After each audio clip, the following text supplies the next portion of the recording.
Salam and hello everyone. Let's talk about 5 limiting beliefs that keep you stuck and how to move forward. The first limiting belief is I don't have time to take care of myself. My children and my husband are my primary focus. In general, self-improvement and self-development can look like weight loss or weight control, better eating habits, reading more, learning the Deen, learning a new language, or listening to more good lectures. Doing something that makes you happy within the permissibility of Islam. Many of us women cheat ourselves from living healthily, mentally, physically, and spiritually because we have this notion that if I don't buck to everyone's wants and needs, I will be letting them down. But I would ask you this at the same time. When was the last time someone was running to help you? Have you even asked for help? Some of you are maybe fortunate in that you have all the support in the world, but for some of you, you may have even given up on expressing the need for alone time or given up on the idea of doing something for yourself that does not require tending to others. My gentle suggestion is to build time in for yourself. Be more aggressive with taking the time to care for yourself. And ask yourself, do you have to be everywhere all the time all at once? The second limiting belief is I have so many ideas and visions, but none of my family or no one in my family will support me. Familiar support is often one of the bedrocks that can get an individual off the ground and running to achieving their goals. Whether it is your mother or father, sister or brother, or spouse, whomever, it can be a game changer to thriving in a competitive world. I would also say, however, and I know many of you may agree that not all families or family members are there to support you, and some can even bring you down, dimming your light.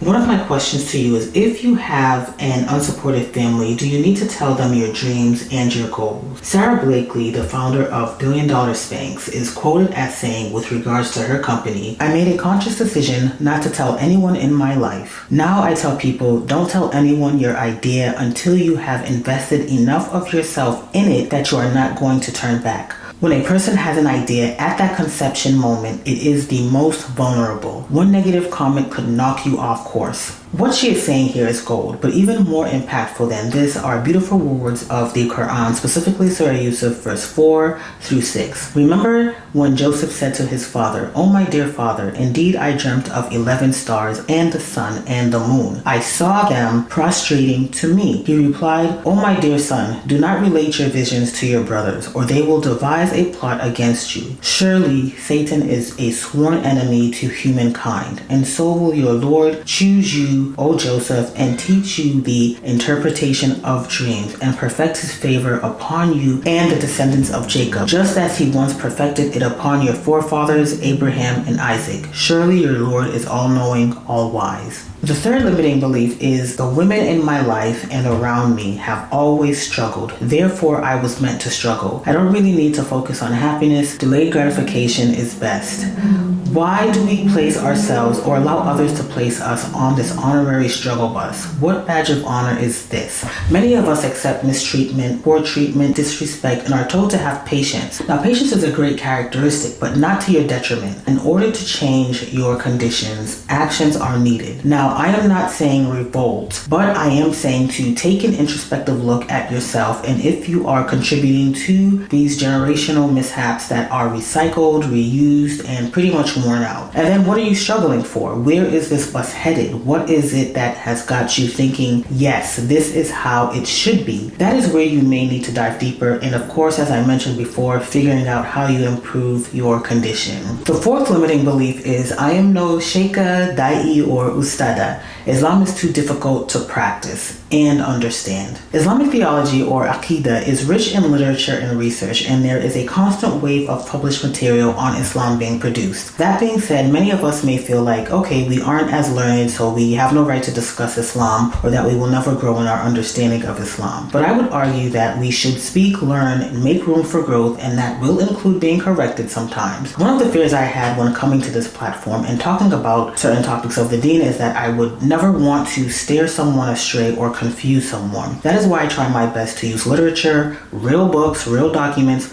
when doing research. In several of the courses I take, I know some very bright students who are hafizas, sheikhs, great people, mashallah, and others who simply want to learn and improve their overall understanding of Islam and of the Deen. I would also argue that the purpose is to grow in your Deen, understand what it means for you to be a Muslim. What attributes of Allah subhanahu wa ta'ala do we not know that we should should come to know in this dunya, as well as what traditions of Prophet Muhammad, peace be upon him, have we yet to explore. And of course, what issues in our lives are addressed first in the Quran before we seek other sources. Knowledge is power. We should not shy away from learning. The fifth limiting belief is Allah subhanahu wa ta'ala has not answered my du'as, so why pray? We have been or will be in a place at one point in our lives where we are making dua for something, for someone special to enter our lives, for a career, for an education, for money, peace of mind, and even with all of our du'as, we have yet to see the results of what we are asking for. There is great wisdom in this delayed response. One of the things I often ask myself when I don't see immediate results is, what if I am not truly ready to receive what I am asking for? I could jumble and fumble this opportunity, this money, this relationship, because even though I seem desperate, it may not have the best outcomes at that very moment. I may still be in the preparation stages of being molded, crafted, growing into self, so that when these blessings arrive, I will be ready. No doubts, clear certainty or yaqeen to receive it from Allah subhanahu wa ta'ala. It is also important to remember to have complete reliance on Allah subhanahu wa ta'ala. Seeds of doubt creep up on us every now and then. We are human, but forming a habit of remembering Allah subhanahu wa ta'ala, completing acts of worship, reading Quran and relative books on the Deen can be very, very helpful. Do not underestimate the material available on the Deen. I will leave a link to a few of my videos that talk about personal growth from an Islamic perspective. Many of us struggle and we try to make sense of how to navigate this dunya. Please share in the comments what you do to eliminate limiting beliefs. Perhaps someone watching this video and reading the comments will benefit. Stick around for a clip of next week's video. Don't forget to like, leave a comment, and subscribe. Thank you for watching and see you in the next video. Masalam. There are many Muslim women entrepreneurs in this world, some in the open, some in the shadows, some completely behind the scenes that we will never get to know.